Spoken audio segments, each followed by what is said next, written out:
She said, "Ugh, your family is so weird. I'm not going to Christmas." After meeting my parents once. I said, "No problem." What she found under our tree on Christmas morning made her realize weird runs in the family. The gift tag that made her call her lawyer. I, 29 male, guess I should have seen the red flags when Veronica, 27, first met my family. We'd been dating for about 8 months, and I was excited to introduce her to my parents at their annual fall barbecue. My family is unconventional. Dad, 58, is a retired theater tech who builds elaborate Halloween displays year-round in our garage. Mom, 56, collects vintage medical equipment and has turned their basement into what she calls her Museum of Peculiar Medicine. My sister Dottie, 31, is a professional balloon artist who speaks exclusively in rhymes on Tuesdays. Yeah, we're weird. But we're also the most loving, supportive family I know. Veronica lasted exactly 73 minutes at the barbecue. She spent most of it on her phone, occasionally looking up to give forced smiles when Mom excitedly showed her the authentic 1920s stomach pump she'd just acquired. When Dad tried to demonstrate his new animatronic werewolf, she actually recoiled. The car ride home was silent until we hit the highway. "Your family is so weird," she finally said, wrinkling her nose. "Like uncomfortably weird.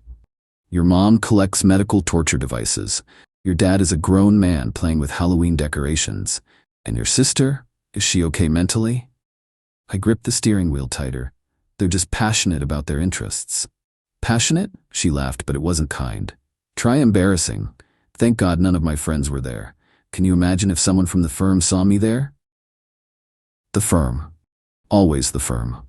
Veronica worked as a junior associate at a corporate law firm and acted like she was already partner. "They're my family," I said quietly. "Well, they're not normal. I'm definitely not going to Christmas if it's anything like today. Actually, I'm not going to any family events. It's too much." I nodded. "Okay." She seemed surprised by my easy acceptance, but quickly moved on to talking about her coworker's new Hermes bag. Update 1. Things have been interesting since the barbecue incident. Veronica's made it abundantly clear she wants nothing to do with my family. Some highlights. She refers to them as those people when they come up in conversation. She asked me not to display any family photos in our apartment because what if someone sees them? When Mom called to invite us to help with Christmas decorations, Veronica grabbed the phone and said he's busy with normal people things. Before hanging up, But here's where it gets good. Last week, Veronica was going through my mail, without asking naturally, and found a letter from my family's estate lawyer. Nothing major, just annual tax stuff. But she saw the letterhead. Grimsby and Associates, Estate Planning and Wealth Management. Suddenly, she was very interested in my weird family. "I didn't know your parents had estate lawyers," she said casually over dinner. "Doesn't everyone?" I kept eating my pasta. "Well, I mean, significant estates maybe. Your parents don't seem." She paused, choosing her words. "They live so modestly. They live how they want to live." She spent the next 3 days pumping me for information about my family's finances. Did they own property? Investments? Was there inheritance potential? I gray-rocked hard, giving nothing but vague responses. Then came December 10th. Mom called to confirm Christmas plans. "Just checking if you and Veronica will be staying overnight Christmas Eve. Dad's planning something special for Christmas morning." Veronica was listening on speaker. Without my permission, she'd grabbed the phone and hit the button. "Actually, Mrs. T, I have family obligations of my own," Veronica said sweetly. Her family lived 10 minutes away, and she'd already told me they weren't doing anything special. "Oh, that's too bad, dear." "Well, we have a tradition of putting presents under the tree for everyone, even if they can't make it. Consider yourself family." After Mom hung up, Veronica was thoughtful. "What kind of presents does your family usually give?" "Oh, weird stuff." I smiled. She hasn't stopped talking about what might be under that tree. Update 2. I need to document everything while it's fresh because Veronica is currently blowing up my phone with increasingly unhinged messages, and her lawyer friend is apparently now involved.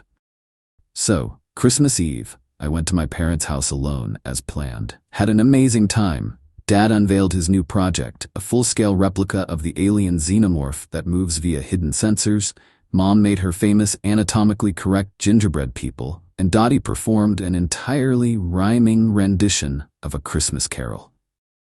Before I left Christmas morning, Mom handed me a wrapped box. "For Veronica," she said with her usual warm smile, even though she couldn't make it. I'll admit I was curious what they'd gotten her. Got back to our apartment around 2 p.m.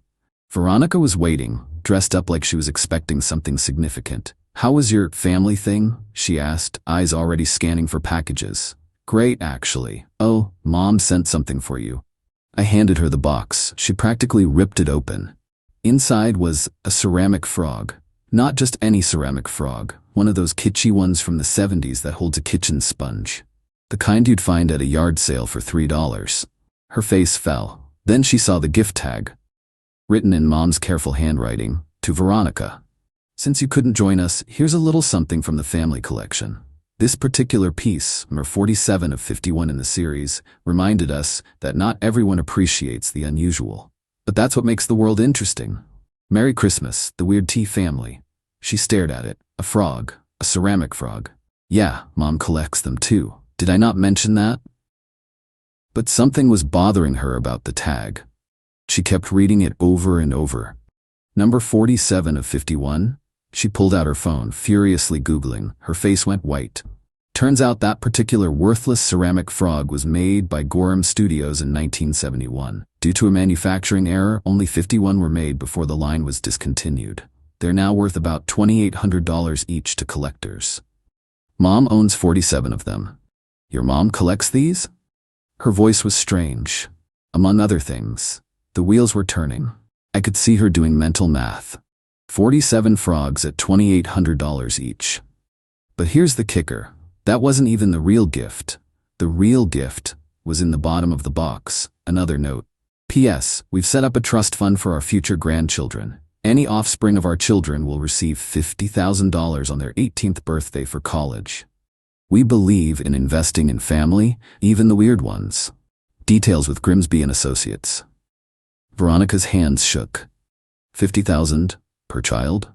"Yeah, they've been saving since Dottie and I were kids. Said they wanted to make sure any grandkids could pursue whatever weird passions they wanted without worry." She was already on her phone, texting furiously. Within an hour, she'd contacted a lawyer friend about posthumous inheritance rights for unmarried partners and common law implications. That's when I dropped the final bomb. "Oh, by the way, I'm moving out. Already signed a lease for January 1st. "What? You said my family was too weird. You called them embarrassing. You refused to spend Christmas with them because they weren't normal enough for your image. So I'm making it easy for you. You don't have to deal with them anymore." But we've been together almost a year. You can't just leave." "Why not? You made it clear you wanted nothing to do with the people who raised me, who love me unconditionally despite my own weirdness. Did you think I'd choose someone who calls my mom embarrassing over the woman who supported my dream of becoming a teacher, even though it doesn't pay well?" The text started within minutes of me leaving. "We need to talk about this rationally. You're overreacting. I didn't mean those things how they sounded. Your family seems lovely, actually. Can we at least discuss the financial implications? I'm calling a lawyer. You can't just abandon me after I invested a year. I deserve compensation." Update 3. Buckle up, because Veronica went full psycho. December 27th, she showed up at my parents' house. Showed up. The woman who couldn't bear to spend 2 hours with them suddenly appeared at their door with a gift basket and her best fake smile. Dad called me immediately. Son? Veronica's here. She's being very friendly, suspiciously friendly. She's asking to see my workshop and complimenting the werewolf." I drove over immediately. Found her in the basement, gushing over Mom's medical collection, taking photos of everything. "Oh my God, babe." She ran over like we weren't broken up. "Your mom was just showing me this authentic iron lung. Did you know these can go for $25,000 at medical antique auctions?" Mom, bless her, was completely oblivious to the agenda. "Oh, I'd never sell Mr. Wheezy. He's family." I pulled Veronica aside. "What are you doing here?" "Visiting my future in-laws. I realized I was being judgmental before. Your family is eclectic, collectors, invested in historical preservation. We broke up 3 days ago. You were emotional. It's Christmas. We all say things we don't mean. Dad wandered over. Veronica was just asking about estate planning. Seemed very interested in our insurance policies too. The mask slipped for just a second before she recovered. Just making conversation. I work at a law firm. These things interest me. I escorted her out. She left, but not before taking more photos and grabbing a business card from the estate lawyer's stack on the hall table. December 28th. I woke up to 73 missed calls. Not from Veronica, from random numbers. Turns out she'd posted in some kind of high-value women Facebook group about how her millionaire boyfriend's family was keeping her from her rightful place and asking for advice on securing the bag. The post went semi-viral in those circles. I know because my cousin sent me screenshots. Veronica had included photos of my parents' house, the collections, even a sneaky shot of some financial documents she'd photographed. The comments were insane. Sue him for emotional damages. You invested a year. That's basically common law. Get pregnant, ASAP. Break into the house and take something valuable as collateral. That last one apparently inspired her. December 29th, 4 a.m. My parents' security system went off. The cameras, Dad installed them for his Halloween displays, caught everything. Veronica, dressed in all black like a dollar store ninja, trying to jimmy open the garage window. She'd brought a friend, another woman from her firm who apparently thought B&E was a reasonable career move.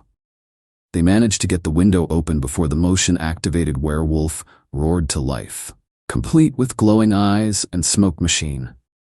The friend screamed and fell backward into Mom's heritage tomato garden. Veronica tried to push through anyway, only to come face to face with Dad's newest creation, a 7-foot-tall Krampus that sprays fake snow when triggered. The police arrived to find them covered in potting soil and artificial snow, frantically trying to explain they were just retrieving personal items. What personal items? The officer asked. I left them here. During a visit. Ma'am, the homeowners say you've only been here twice, and you didn't bring anything. Mom, watching from the doorway in her anatomically correct organ print pajamas, added helpfully, Oh, we did give her a ceramic frog, but that was a gift. Veronica spent the night in jail. Her firm found out. The friend was fired immediately. Veronica was encouraged to resign by December 30th. Final update. It's been a wild week, but I wanted to give you all closure on this insane situation. After getting out on bail, Veronica tried one last play. She actually filed a civil suit claiming intentional infliction of emotional distress, promissory estoppel, apparently I promised her a future with my family's wealth, unjust enrichment, because she invested time in our relationship, defamation, for the security footage that her own actions created. Her lawyer, not from her former firm obviously, but some ambulance chaser she found on a bus bench ad, sent a demand letter for $100,000. Here's where it gets beautiful. Remember Grimsby and Associates, my family's estate lawyers? Yeah, they don't just do estate planning. They have a whole litigation department. And they love my parents.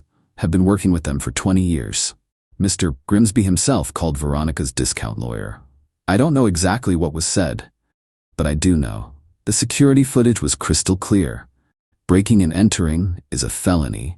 Her Facebook posts constituted conspiracy to commit fraud. Her friend was willing to testify against her for immunity. The state bar was very interested in a lawyer advising clients to break into homes. The civil suit was dropped within 48 hours. But the criminal charges, those stuck. Veronica pled guilty to attempted breaking and entering, criminal trespass, and conspiracy. She got 18 months probation, 200 hours of community service, and has to pay restitution for Mom's tomato garden. The best part? Her community service assignment is at the local children's museum, specifically in their weird science department, teaching kids about unusual collections and eclectic hobbies. My family has fully embraced the whole situation. Dad's already planning a Home Alone but make it goth security display for next Halloween. Mom started collecting vintage law books in honor of our little legal adventure. And Dottie, she wrote an entire rhyming ballad about it that she performs at open mic nights.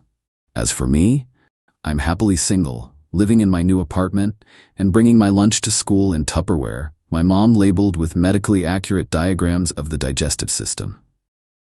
Because yeah, my family is weird.